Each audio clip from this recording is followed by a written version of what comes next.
Haleluya. Puji Tuhan. Selamat pagi Bapak Ibu Saudara yang dikasihi oleh Tuhan. Apa kabarnya? Puji Tuhan. Saya akan percaya kita semua ada dalam berkat Tuhan. Tiba saatnya sebelum kita akan mendengarkan firman Tuhan, mari kita mendengarkan pujian dan bersama kita memuji dan memuliakan nama Tuhan.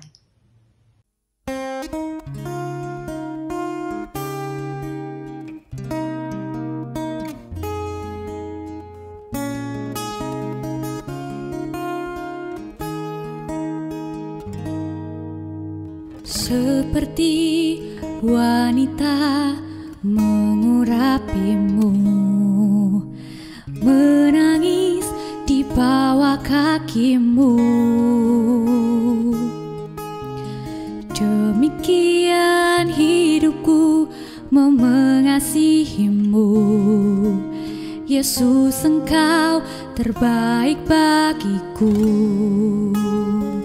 Sampai akhir ku menutup mata, ku tetap setia menanti janjimu. Sampai ku dapatkan mahkota kehidupanku, ku tetap setia untuk melayanimu.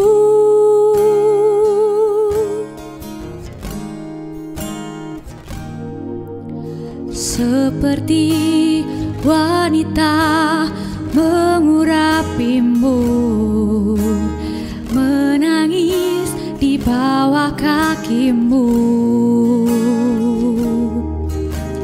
Demikian hidupku mau mengasihimu, Yesus, Engkau terbaik bagiku. Sampai akhir ku menutup mata, ku tetap setia menanti janjimu. Sampai ku dapatkan mahkota kehidupanku, ku tetap setia untuk melayanimu. Ku bersyukur, ku bersyukur, bawa hati kepadamu.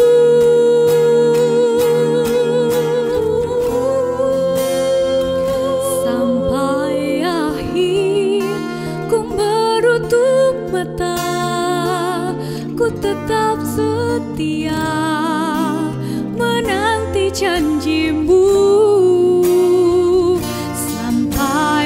Dapatkan mahkota kehidupanku, ku tetap setia, ku tetap setia, ku tetap setia untuk melayanimu.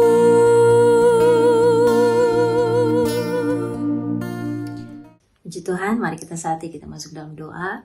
Bersyukur kami buat segala anugerah Tuhan, kebaikan Tuhan yang kami boleh nikmati di hari yang baru. Sebelum kami akan melakukan setiap aktivitas kami, mari Bapa, kiranya firman-Mu yang akan menerangi langkah-langkah kehidupan kami, sehingga kami boleh berjalan seturut dengan apa yang Tuhan mau, dan kami boleh menjadi dampak, menjadi berkat. Terima kasih urapan Allah menyertai hamba-Mu dan Roh Kudus buat agar kami mengerti akan setiap firman-Mu. Bersyukur kami siap menyambut kebenaran firman-Mu dalam nama Tuhan Yesus Kristus. Haleluya.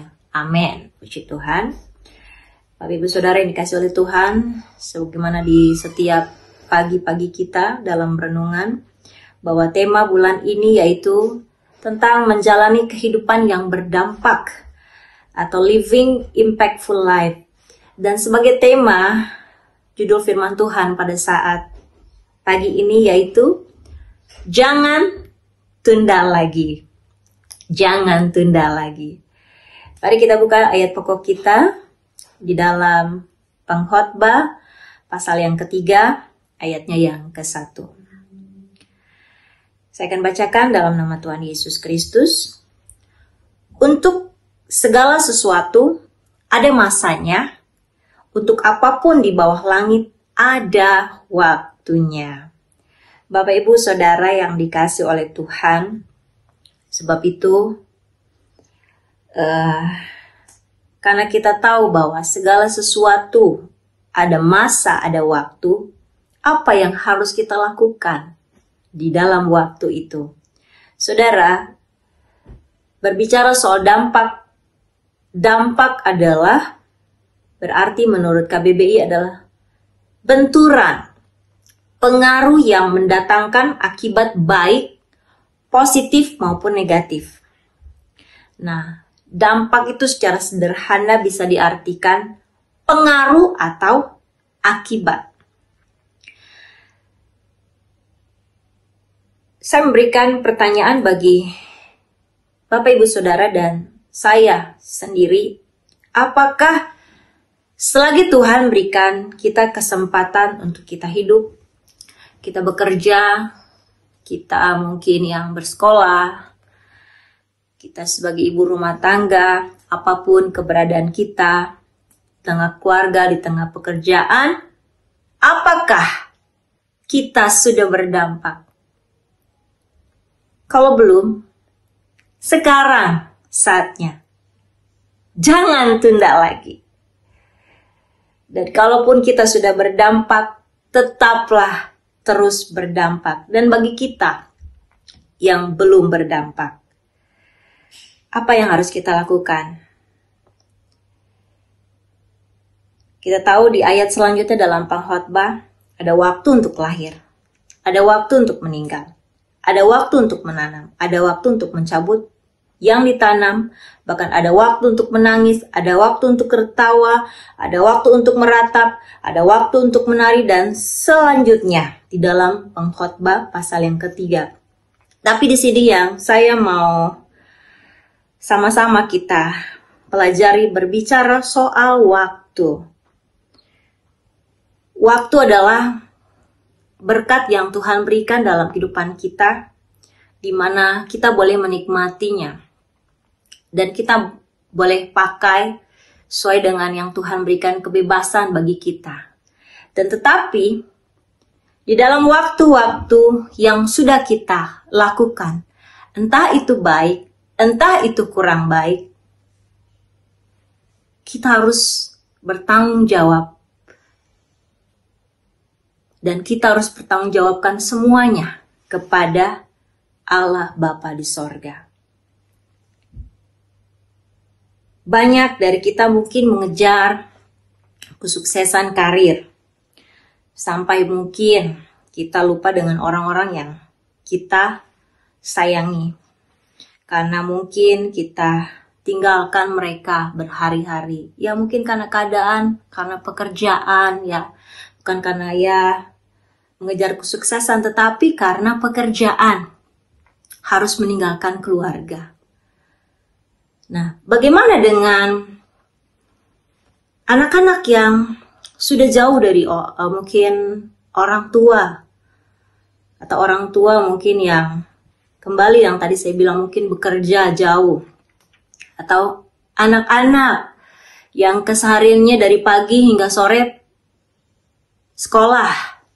Mereka harus belajar dan sampai di rumah mereka harus mengerjakan PR. Setelah itu mereka mempunyai waktu untuk bermain. Dan mereka berkumpul dengan temannya bermain dalam dunia maya. Ya. Sekarang yang menjadi perenungan kita, kapan kita punya waktu untuk bersama-sama? Suami istri, orang tua dengan anak, keluarga, saudara demi saudara. Ada satu cerita, sebagai ilustrasi ini adalah sebuah tentang penyesalan ya Bapak Ibu Saudara. Tapi biarlah ini boleh menjadi perenungan kita. Seorang dokter berpangkat kolonel di suatu negara berprestasi sangat cemerlang.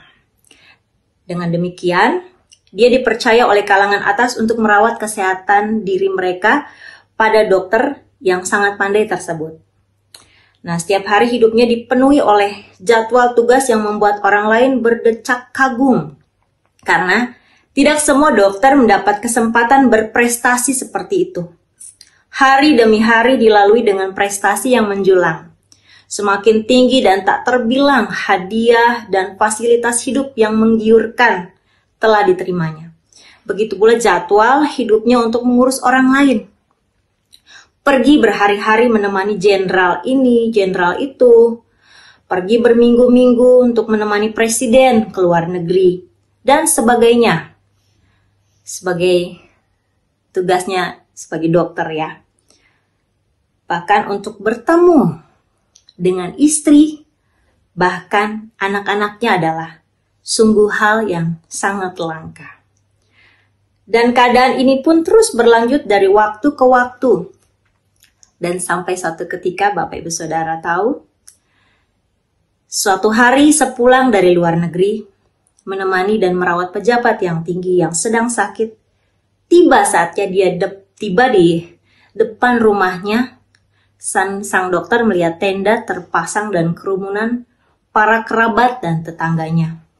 Dalam hati sang dokter bertanya, "Wah, ada apa gerangan di rumahku?"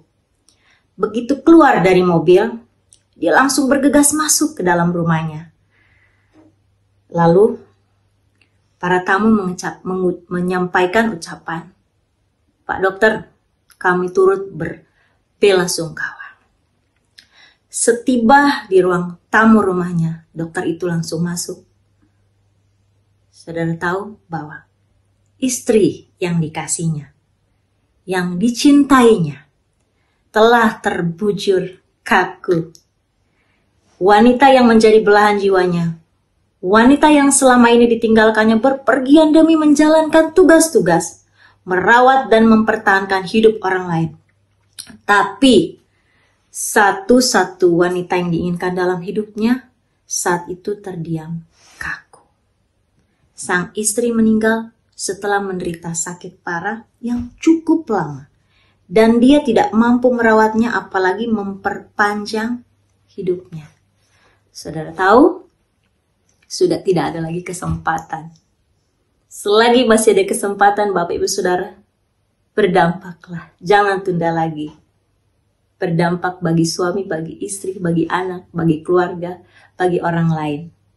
Puji Tuhan, kiranya renungan pagi hari ini boleh menjadi perenungan yang baik bagi kehidupan kita untuk kita selalu mempergunakan waktu yang ada. Bersyukur kami kepada Allah Bapa di sorga buat firman-Mu yang Kau berikan pada saat pagi hari ini. Sebab itu kami bersyukur meteraikan firman-Mu dalam setiap tanah hati kami yang baik. Dan kiranya sepanjang kehidupan kami, bahkan sepanjang hari dalam tugas-tugas kami, biarlah kehidupan kami boleh menjadi dampak, menjadi berkat di tengah pekerjaan, di tengah pendidikan, di tengah pergaulan, di tengah rumah tangga, di tengah masyarakat Tuhan. Makasih buat segala berkat-Mu, waktu yang Kau berikan bagi kehidupan kami, kesempatan bagi kehidupan kami, untuk kami boleh terus menjadi berkat untuk hormat kemuliaan nama Tuhan. Inilah doa sembahyang kami. Kami sudah berdoa dalam nama Tuhan Yesus Kristus. Haleluya. Amin. Puji Tuhan. Selamat beraktivitas. Tuhan Yesus memberkati Bapak Ibu Saudara. Di dalam Yesus